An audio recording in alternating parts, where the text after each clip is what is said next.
Hello again, everybody. I'm Mike, and welcome to Wait, Are These Guys Friends? Alone, without Randy. Randy is not here, which I guess on its surface could be said that no, then we are not friends. But that is not the case. We recorded an entire episode yesterday. It was really good. We had an hour and 15-minute discussion about the career of Vince Vaughn. We worked down his IMDb. We tried to discover, was there ever a point where Vince Vaughn was a genuine box office draw based on some conversations and social media stuff throughout the past week. We talked about the Simpsons episode, Any Given Sundance. Randy gave one of his cool guy Randy music recommendations. And, we talked a little bit about what we'd watch this week. Here's the thing, that episode's probably never going to happen, never going to air, never going to be put out because I said some just horribly offensive comments. Oh, no, I'm sorry. No, it's because of technical difficulties. It's because of technical difficulties, is what we're telling everybody. It is technical difficulties. So we finished the episode. We're waiting for the service we use to give us the version I can edit. And it just kind of stays at 50% processing for a day and a half. And I'm reaching out to them. Hey, what's going on here? This, they're trying to that. And it's just not happening, right? It's not working. So Randy had to leave for a work trip for his real life. Lame. And I'm stuck here to think, how can I fill the void? Just me by my lonesome. Thankfully, I'm a narcissist and can listen to the sound of my own voice for extended periods of time and really enjoy it. I'm probably our most dedicated listener. I just, my nasal tones really do a lot for me. So what I thought I would do here is talk a little bit about lost media. Let's discuss some lost media, things that are lost to time, things that people are aware of, things people can maybe remember but will never see again, or things that have been rumored and may even we know exist but will never be able to see. And in between all of that, I'm going to give you two stories about me. Stories that for years I thought, if I ever have a podcast, these are stories I could tell on the podcast. I've never felt like I had enough stories to do like a weekly episodic show about my life, but I've always thought, I have a few deep down in the reserves that I could bust out when needed, and this is that time. Oh, and because Randy's not here this week because of everything going on, I am going to take audio from the first 3 weeks to just include him in the episode and, cut him together to make him say anything I want and respond to questions. Isn't that right? Tell me how much you love Weezer, Randy. Sure. Big fan. I absolutely agree. You're saying that the White Album in 2016 and 2020's Van Weezer were both fantastic efforts that you listen to all the time? It speaks to a time too that it takes me back. Anytime I hear a multitude of songs from this album, it takes me back to a certain time. I think that's what cool music does. That's fantastic. I love every second of that. Anyway, let's get started. First off, I'd actually like to talk about a piece of media that was found only in June of 2022. It had been lost for 46 years. No one had a copy of it. Nobody knew where they could find it. It was an episode of Sesame Street, episode 847 of Sesame Street, to be precise. It aired in 1976 on February 10th, and it was considered so scary to the kids of Sesame Street that they pulled it and never re-aired it. And listen, it wasn't really that scary, but it was Margaret Hamilton, the actual Wicked Witch of the West from the original Wizard of Oz film from 1939, came onto Sesame Street and reprised her role as the Wicked Witch, doing all sorts of spooky stuff on Sesame Street. The only one who liked a Wicked Witch was Oscar the Grouch, which, lean into your brand. Be you, always be yourself. I'm going to read a paragraph from lostmediawiki.com, which is a fascinating site. It is filled with just so much stuff of TV shows that have been canceled and never put on DVD and you'll never see again because you don't know if anyone actually has the rights to put anything out. TV shows and movies and comics and books and video games that were partially completed and then, stills and footage was put out and then it was buried in a closet, never to be released. Okay, from the wiki. In the days following the episode's airing, a barrage of complaints was received by the Children's Television Workshop, the majority of which were from angered parents whose children had been traumatized by Hamilton's frightening guest appearance. Due to the episode's overwhelmingly poor reception, several additional test screenings were held the following month, although the results were generally inconclusive, with a large portion of the test audience appearing fascinated by the witch rather than scared on account of her green face. Because remember, these are little kids, and in the 70s, not everybody had a color TV. Despite the testing conclusive results, the initial complaints were enough for them to declare the episode unsuitable for re-airing. And for 43 years, that was it. PBS would replay classic episodes of Sesame Street all the time. Episodes were rerun and rerun and rerun over the years, and people had memories of this episode, but they could never see it, and it was never aired. And in a pre-internet culture, it became one of those whispered things among collectors. The wiki continues because, I'm just reporting what this wiki read. This could all be lies. I don't know. But anyway, the wiki continues. In February 2019, 4,500 episodes of Sesame Street were given to the American Archive of Public Broadcasting. That episode was confirmed to be in the archive, but it would only be available for viewing at the Library of Congress. However, the episode was leaked online anonymously in June of 2022. There's a lot of stills and some video clips you can still find online. Technically, those are illegal, and you'll be breaking the law if you watch them. So do you really want to be a criminal because you were watching Sesame Street, you sack of shit? Randy, what do you think about that? Sure. Big fan. Randy, would you break the law to watch this episode? Yeah. How much time would you be willing to do in prison for stealing this Sesame Street episode? I at least 7-8 years. Fantastic. All right, so now that we've covered our first piece of lost media, I will tell you the first of the two stories I have planned today about myself. If you are one of the people I know in real life, you've heard every one of these stories before. They're usually good party stories. They get people moving, they can engage a crowd. We'll see how it works in the audio format when podcasting. I'm going to tell you first about the time I accidentally made dough in the carpet of my small apartment in Connecticut. I used to have a public access television show. I would shoot sketches. I would bring the DVDs to the network, which was Nutmeg TV in Connecticut. I did it regularly for a couple of years, and I was always, trying to find the content, just like I am now. I would shoot small sketches and weird little bits, and I was constantly trying to think of stuff.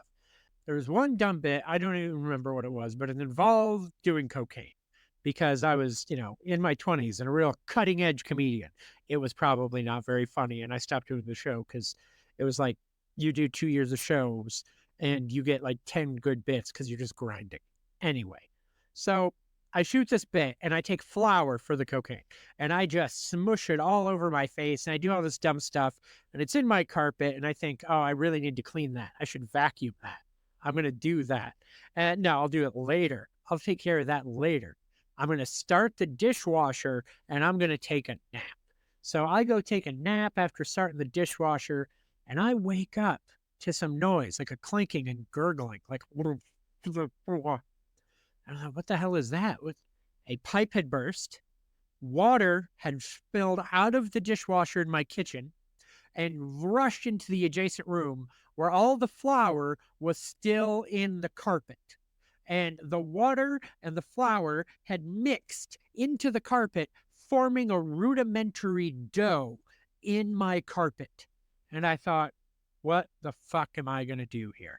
I go to the carpet and I start trying to pull clumps out with my hand. And it's not going well. And now my hands are gross and covered in weird carpet dough. And I think, what do I do? What do I do? Can I vacuum it out? I'll vacuum it out. The suction will take care of it. This was very stupid because while it did maybe pick up some of it, it was a heavier dough. And also the heat from the air was like cooking the dough into my carpet. And it eventually, not just from the vacuum, I didn't know what to do, and it solidified. And when the carpet and the dough had become one hard mass, I just took a hammer and I smashed as much of the carpet as I could. And I always just had one flat, faded patch in that apartment. I did get my security deposit back, if you can believe it. That's another story. I'll say another time. But that place was bad enough that I did get my security deposit back after making fucking carpet dough in there. Now, on to our next piece of lost media. Listen, amongst your Anglophiles, your sci-fi fans, your general nerdy crowd, this next one's pretty famous, but I would be remiss if I did not talk about the missing episodes from Doctor Who. Of the first 253 episodes, 97 are still completely missing, probably never to be found, primarily from seasons 3, 4, and 5. There are 26 stories just incomplete. There were a lot more that were lost, but over the course of time, they were found. Often the tapes had been sent off to Canada or to Egypt or somewhere where it had been stored and not taped over, which is what the BBC did. The BBC, until it changed its policy in 1978 and actually started archiving things, would just tape over a show. So, according to the internet and the basic write up, between approximately 1967 and 1978, large quantities of videotape and film stored in the BBC's engineering department and film libraries were wiped or destroyed to make way for newer programs. This happened primarily because of the belief that there was no practical value to keeping the older programs. Tell that to today's modern society of collectors. They're looking at this gaping wound. Interestingly enough, a lot of these stories have been put back together through audio because somehow, for some reason that I've never understood, Doctor Who versus a lot of other shows, I think maybe because nerds are obsessive, go nerds, they have audio recordings, a lot of these episodes that vanish. There are other shows in the BBC that are gone forever, massive libraries of lost media that weren't even recorded in audio format. And people have been able to recreate these lost episodes through photos and animation. I think it's fascinating that one of the missing episodes is the original regeneration. The first Doctor regenerating into the second Doctor is a missing episode. The only reason that they have the clip of the actual regeneration is because that clip was sent to air as like a promotional material elsewhere. And somehow that managed to survive, which thank goodness it did, because whenever a new Doctor shows up and I want to watch that YouTube compilation of every regeneration, I'd be so angry if it was not in there. Randy, before I hit my second and final personal life story for the day, do you have any thoughts on anything so far? Nope. That's it. Could you try to contribute a little bit more here? I feel like I'm really holding up my end of this week and you're not doing shit. Yeah, I don't really have much more to say. There's not a lot to talk about here. You know what? I'm doing my best here. And I'm doing what I can to salvage this episode. I realize it's not what we normally do, but I'm doing all I can, and I wish you would just appreciate that. Well said, I guess. Okay, now for my second and final personal life story, and I feel like I need to preface this that this is going to sound bad. I promise it gets funny. I swear it gets funny. It is about the time I almost got stabbed outside of my apartment building in Bristol, Connecticut. This was not the same place where I made carpet dough. I'd moved at this point. And I actually really liked this place. Seemed like a fine neighborhood. I had no issues with it. Here's what happened. I'm getting home from work. I'm driving home. And I see a sight. And I remember seeing this clearly. Because at this point, it is 2 o'clock in the morning. And there is a woman pushing a baby stroller up the hill by my apartment. And I think, gee whiz, that's a weird time to be out walking the kid. But I park. And it's important to note that when I park in my complex's lot, there's like a small metal fence between the sidewalk and my apartment. Just small enough to where somebody could get over it, but it has like those points at the top, so somebody's probably not hopping over it. This will be relevant very soon. So I'm in my car and I'm doing that disassociating thing where you sit in your car from the day before you go inside. I'm on my phone, I'm processing, I'm like, oh, it's been a day. The woman with the stroller starts walking by. And all of a sudden, a car pulls up, screeches, stops in the road. Guy gets out, starts yelling at her in Spanish, and they're arguing back and forth. He is screaming at her. And I'm like, okay, fuck. Am I going to have to get involved here? Because I don't know what's going to happen to this woman. I do not know what's going to happen to this baby. This is not some heroic thing where I'm like, I need to get out and help her. I'm going to help her if she needs help. I'm going to make sure she doesn't get hurt. But this is not, I need to jump into action. It's, oh, fuck. Okay. All right. Here we go. I slowly get out of my car and I stand up and I shut the door and I'm kind of waiting to see what's going to happen. I'm slowly walking away from my car towards my apartment building, watching this, seeing what's going to happen. And then he pushes her. Oh, okay, here we go. Fuck. I say fuck out loud. I go, oh, fuck. Hey, man, gonna need you to walk away. That's me, which apparently, when faced in this situation, I open with, hey, man. That's who I am as a person. And he looks at me and he goes, walk away. And I go, oh, I can't do that. You're gonna need to leave her alone. And he pulls out an X-Acto knife that he apparently has, and he threatens me with the X-Acto knife. And he goes, you need to walk away. And my gut instinct now is to immediately call 911 instead of running or doing anything. I call 911 and I'm loudly on the phone. When they answer, I go, hello, is this 911? Hello, police. There is a woman and myself being threatened. And I'm like loudly announcing so he knows I'm genuinely on the phone calling. And he looks at me and he's looking at the woman. And I'm nervous right now because he does have this knife and it could go either way. He could come lunging, he could do that, he could hurt the woman, he could do something. He's close enough to both to where I'm not sure what's going to happen. What I'm happy about in this is he doesn't try lunging it either. He decides to walk and go around to find the opening to my gate. I see him going for it and it's dark. So he's going. I go, okay, I got to get inside. And the woman starts running and I go to get inside and I've left out an important part. And I've left out an important part of this story because this is the funny part. This is the part where it gets funny. Remember how we try to do comedy and have a good time here? This is the funny part. I go up to my door and I am on the phone with 911 and they're like, get inside, shut the door, keep talking to us, tell us everything that's happening. Like, right. You got it. Yes, I'm going now. I get to my door. I stop. And they're like, what's wrong? Here's what was wrong. For the better part of a year, I had lost the building key to get in. I just lost it. I had no idea where it was. I didn't like my landlord. I didn't want to ask for a replacement. The management company was kind of annoying.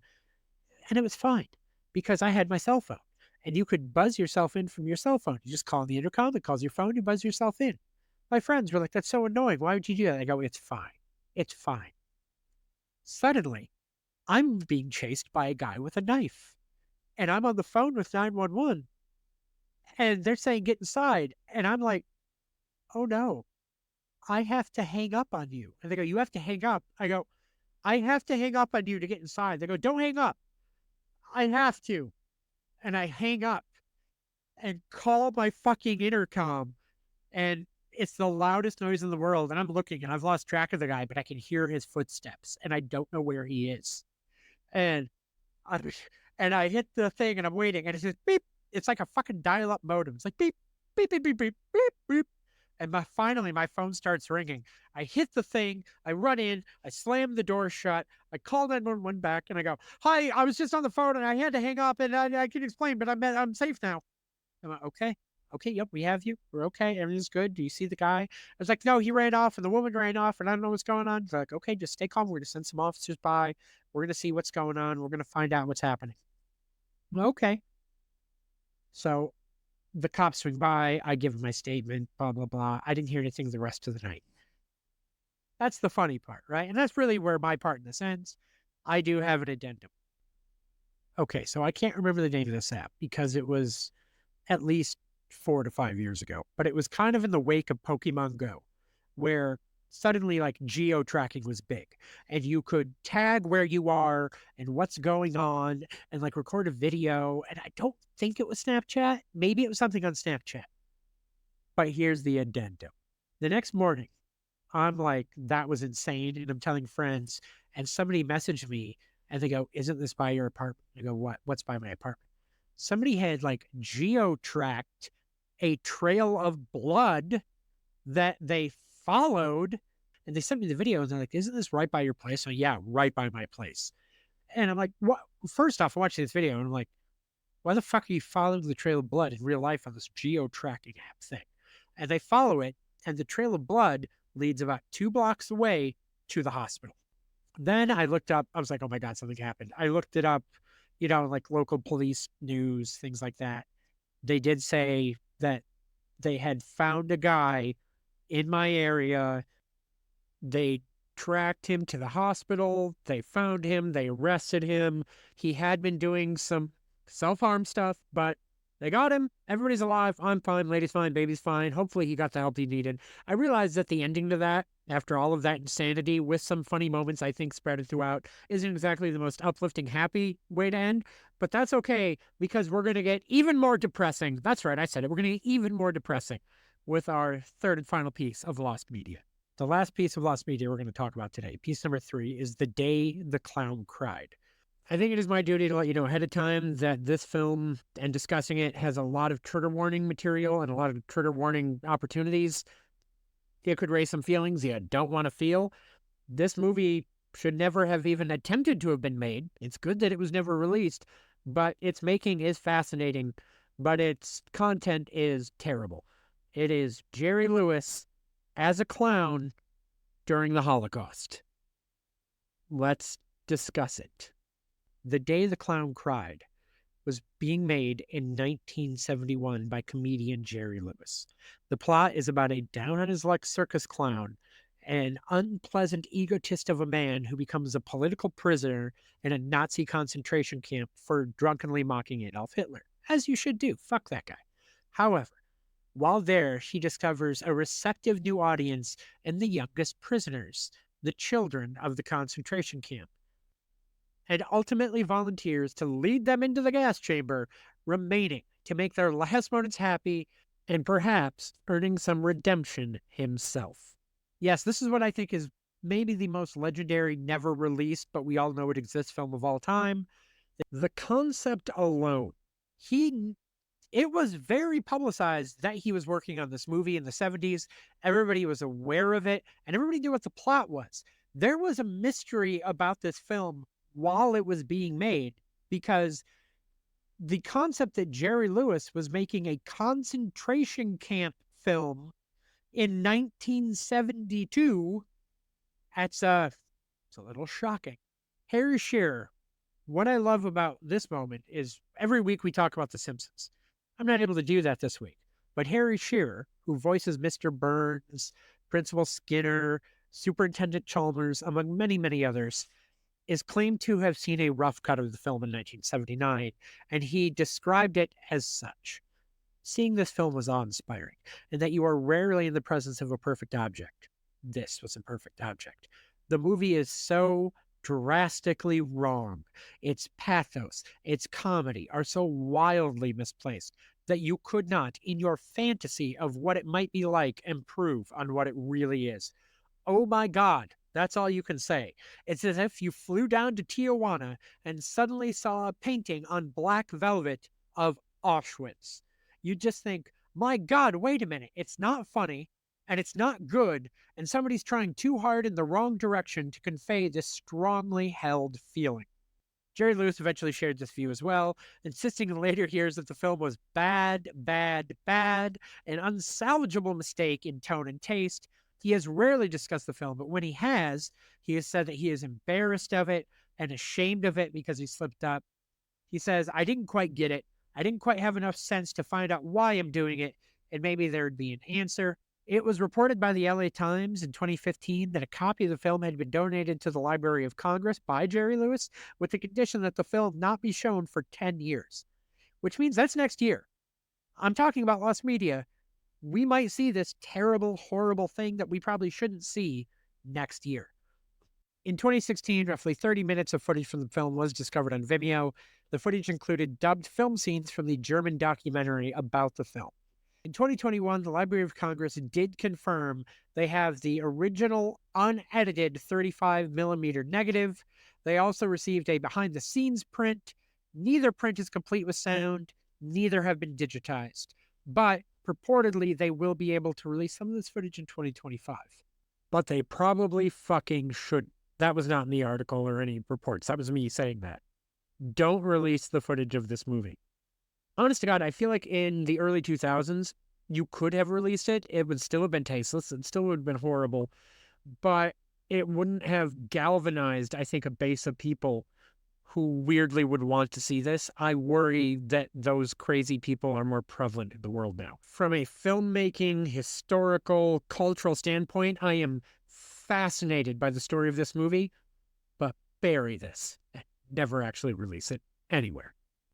It's said that the reason Jerry Lewis even wanted to do this is he was moved by the premise of the tortured clown trying for his redemptive arc, being a horrible person, and maybe being able to do one good thing in a horrible world. He was eager to try out his skills as a dramatic actor because he was over comedy by this point. And it says that he threw himself wholeheartedly in what became essentially your classic Hollywood vanity project, and he rewrote the script from the ground up prior to starting production. The budget ran out while it was shooting, which forced Jerry Lewis to invest his own money. A feud erupted between Jerry Lewis and one of the producers, who turned out to have never actually secured the rights to the original script that Jerry Lewis had rewritten. It ended with Lewis taking a copy of the film so that it wouldn't be lost while these things were happening in court. The other producer kept the original negatives, planning to finish the film himself. The film was planned to be released in 1973. It was going to play at Cannes, and then it was going to have a wide release in America. None of these things, again, ever happened because Joan O'Brien, the original scriptwriter, still had her copyright.